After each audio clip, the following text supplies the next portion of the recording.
এই বছর শীতকালে এটা আমাদের প্রথম বিয়ে বাড়ি পড়েছিল, আমাদের প্রতিবেশীর একজনের মেয়ের বিয়ে। আমার সম্পর্কে কে হয় আমি অতটাও জানি না, এমনকি আমি মেয়েটাকে চোখেও দেখিনি। আর আমি আজকে পরেছি আমার বিয়ের কানের, আর হারটা এমনি সাধারণ হার। কেমন লাগছে জানাবেন। এটা আমার বিয়ের বেনারসি। অর্পণ ডিউটি থেকে ফেরার পরে আমরা রেডি হয়েছিলাম, আমি ও আর মামনি। এটা হচ্ছে মেনু কার্ড, সবার টেবিলে একটা করে ছিল। প্রথমে স্টলের মধ্যে ছিল ফুচকা, মোমো, চিকেন পকোড়া আর কফি। আমি তেমন কিছু খাইনি, শুধু চিকেন পকোড়াটা 1 প্লেট খেয়েছিলাম। তারপর খাবার সময়তেও তেমন কিছু খাইনি, রাইস আর চিকেন কষাটাই একটু বেশি মতো খেয়েছি। আর ফুলকপির রোস্টটা ভালো হয়েছিল। খাবার দাবার নিয়ে আমি তেমন কিছু বলবো না। শীতের সিজনে রাইসের কম্বোটা আমার প্রচণ্ড ভালো লাগে, ওটা আমার ফেভারিট বলা যায়। চিকেন কষাটা ভালো হয়েছিল, তবে চাটনিটা হয়েছিল আমের চাটনি, আম দিয়ে চেরি ফল দিয়ে একটা মিক্সড টাইপের চাটনি ছিল। মিষ্টি তেমন খাই না, নেওয়ার মতন করে নিয়েছি, একটুখানি খেয়েছি, খেয়ে ফেলে দিয়েছি বাটটা। Good morning. পরের দিন সকালবেলা সবার আগে ঘুম থেকে উঠে একটু রান্নায় হেল্প করছিলাম, মামনি একটু ব্যস্তই ছিল। আমি পোস্তটা বেটে দিয়ে পেঁয়াজ কলি আর আলুর যে তরকারি হয়েছিল আমার আর ওর জন্য, সেই তরকারিতে আমি পোস্তটা দিয়ে নাড়িয়ে চাড়িয়ে এটা রেডি করে নিচ্ছিলাম। বাকিটুকু মামনি করে দিয়ে গিয়েছিল, মানে নুন হলুদ যা যা দেওয়ার। এরপর আমি একটু জলখাবারের ফুলকপি আর আলু একটু ভেজে নেব। আজকে সারাদিন আমাদের অনেক জায়গায় যাবার আছে, অনেকগুলো কাজও সারার আছে। আজকে ওর উইক অফ, বাড়িতেই আছে, তাই জন্যই সকালবেলায় রান্নাটা কমপ্লিট করার চেষ্টা করছি। এরপর আমি বেরোবো, ও বেরোবে। শীতকালে জলখাবারে ফুলকপি আলু ভাজা একটা আলাদাই ফ্লেভার। সবারই বাড়িতে কম বেশি ফুলকপির গন্ধ পাওয়া যায় এই সকালবেলার দিকটা বিশেষ করে। আর একটু শীত বাড়লে ফুলকপিটা যখন আরও একটু সস্তা হবে, প্রত্যেকেরই ব্যাগে 1 কিলো 2 করে ফুলকপি বাঁধাকপি থাকবে, মনে হবে যেন ফুলকপির চাষই হয়েছে বাড়িতে। তবে আমি মুড়ি দিয়ে খাওয়ার জন্য এগুলো ভাজছি, তবে আমি মুড়িটা খাবো না, আমি আজকে দুধ দিয়ে মুসলি খাবো আর তারপরে একটু ফল খাবো। আজকে কি মন গেল জানি না, একটু মুসলি খেতে ইচ্ছা করলো। আসলে খাওয়াটা ইচ্ছের ওপর অনেক সময় নির্ভর করে।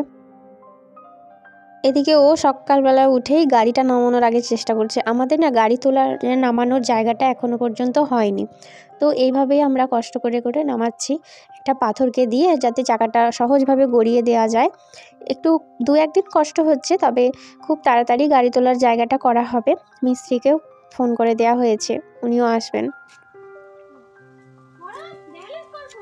ও স্কুটিটা নামাতেই আমিও রান্না ফেলে এখানে চলে এসেছি। আসলে কেনার পর থেকে একদিনও সময় হলো না ভালো করে যে একটু শিখবো। এইখানেই শেখা হচ্ছে, অন্তত ব্যালেন্সটা করা হচ্ছে। এই পাটা নামিয়ে নামিয়ে স্টার্ট দিয়ে যেতে পারছি, এইটুকুই যা করেছি। এতদিন তো ভারটাও নিতে পারছিলাম না, কিন্তু এখন সেটা পারছি। স্কুটির যে ভারটা, সেই ভারটা নিয়ে এভাবে দুদিকে পা করে করে একবার এদিকে আসছি, আবার ওদিকে যাচ্ছি। বাঁকানোটা ও বাঁকিয়ে দিচ্ছে, বাঁকানোর পর আমি আবার একটা সোজা রাস্তা ধরে যাচ্ছি, আবার ও বাঁকিয়ে দিচ্ছে, আবার আমি আসছি। এই 2-3 বার এভাবে করলাম। ওই যে আগে বললাম জলখাবারে আমি মুসলি খাবো, দুধ দিয়ে কিছুক্ষণ আগে ভিজিয়ে রেখেছিলাম, আর রোদে এখন পিঠটা দিয়ে মুসলিটা খেতে বসেছি। সামনে গাছগুলো পাহারা দেওয়া হচ্ছে, অনেক হনুমান এসেছে। বাবা এই সময়টা পেপার পড়তে বসেন রোদ দূরে, আর ও এখন কলেজ যাচ্ছে। আগে যে কলেজে সার্ভিস করতো সেই কলেজে একটা বিশেষ দরকারে যাচ্ছে। আমি কাজ টাজগুলো সেরে ছাদে এখন জল দিতে এসেছি। প্রত্যেক দিন যখন কাপড় মিলতে আসি তখন একটা করে জলের বালতি এক্সট্রা নিয়ে আসি এই গাছগুলোতে জল দেওয়ার জন্য। নিচের গাছগুলোই মামনি জল দিয়ে দেয়, উপরের গাছগুলোই সচরাচর জল দেওয়া যায় না, তাই যখন কাপড় মিলতে আসি একেবারে 1 কাজে 2 কাজ হয়ে যায়, আমি কিংবা মামনি যে কেউ দিয়ে দেয়। গাছগুলোয় ফুলও ফুটেছে খুব ভালো, তবে এই সিজনটা দেখছি কাগজ ফুলের পাতাগুলো তেমন হচ্ছে না, তবে লাল লাল যে ফুলগুলো হচ্ছে, মানে কাগজ ফুলে অ্যাকচুয়ালি লালগুলো পাতা, তো সেইগুলোই পড়ে আছে, সবুজ পাতাগুলো আর দেখা যাচ্ছে না। এই টাইমটা এমনই, জামা কাপড় মিলতে মিলতে পিঠে যখন রোদটা লাগে কি ভালো লাগে, অসহ্য মনে হয় না, রোদের আভাসটাও একটু কম। জামা কাপড়গুলো কেচে দেওয়ার পরে আমি বাসন মাজতে গিয়েছিলাম, সেখানে এত পরিমাণে জামাটা ভিজে গেছে, জামাটাকে চেঞ্জ করে আবার নতুন জামা পরলাম। আর এরপর আমি স্নান করব।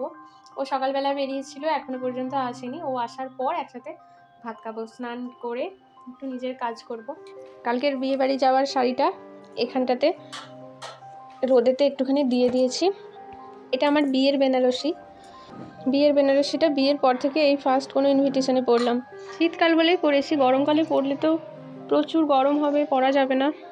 ছাদেতে দিয়ে এসেছিলাম সকালের দিকটা, তুলে এখন ছাদেতে অনেক জামা কাপড় পরে গেছে আর জায়গা নেই বলে এখানে দিয়ে দিয়েছে। আর ব্লাউজটা শার্টটা ধুয়ে দেওয়া হয়েছে, এটা ধুইনি। আমাদের বিছানার সামনে প্রচুর রোদ আসে, বাইরে গিয়ে রোদ খাওয়ার কোনো প্রয়োজন নেই, ঘরে বসেই রোদ পড়ে যায়, এত সুন্দর রোদ আসে সকালের দিকটা। চলো স্নানটা সেরে ফেলি। আজকে একটু মাথায় শ্যাম্পু করব। আগের দিন বিয়েবাড়ি ছিল, করা উচিত ছিল, করিনি, আজকে করব। আগের দিনের একটু সময় ছিল না, স্কুল যাওয়ার সময় তাড়াহুড়ো করে বেরিয়ে চলে গেছি, আজকে করব। স্নানও কমপ্লিট, আর চুলটা শোকাবো।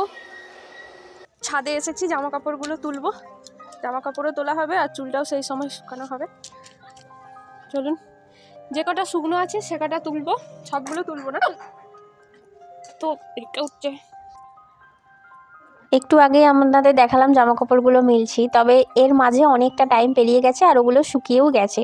কিছু কিছুগুলো এখনও শুকানো হয়নি, সেগুলো মামনি এসে তুলবে বিকাল 4টের সময়।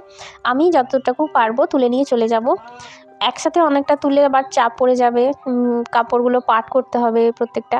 আর উনি নিচে গিয়ে পাট করেন, আমি কিন্তু এখানেই একদম পাট করে নিয়ে যাই।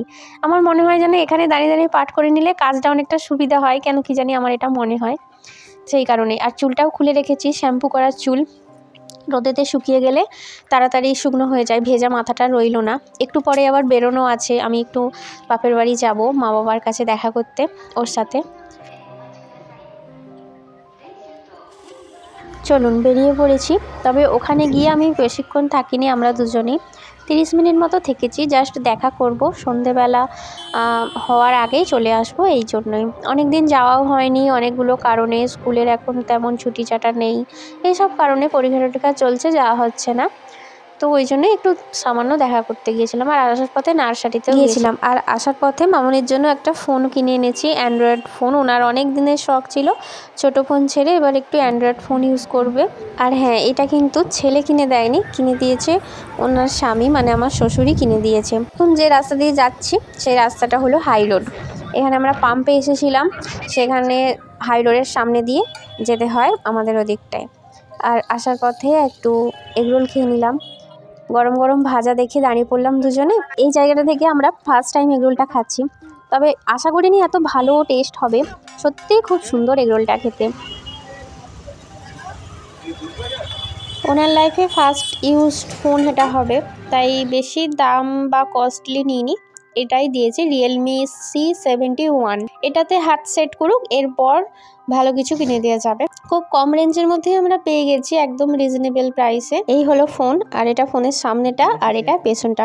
অলরেডি ঘাঁটাঘাঁটি শুরু করে দিয়েছি আমরা দুজনে, যার ফোন তিনি কম নিয়েছে, আমরাই বেশি তাকে চটকে যাচ্ছি। যাই হোক, রাতে খাবারে বিরিয়ানি আনা হয়েছিল দুজনের জন্য, এখন সেটাই খেতে বসেছি। আজকের মতন ভিডিওটা এটুকুই, কেমন লাগলো অবশ্যই জানাবেন, আর ভালো লাগলে অবশ্যই একটা লাইক করে দেবেন।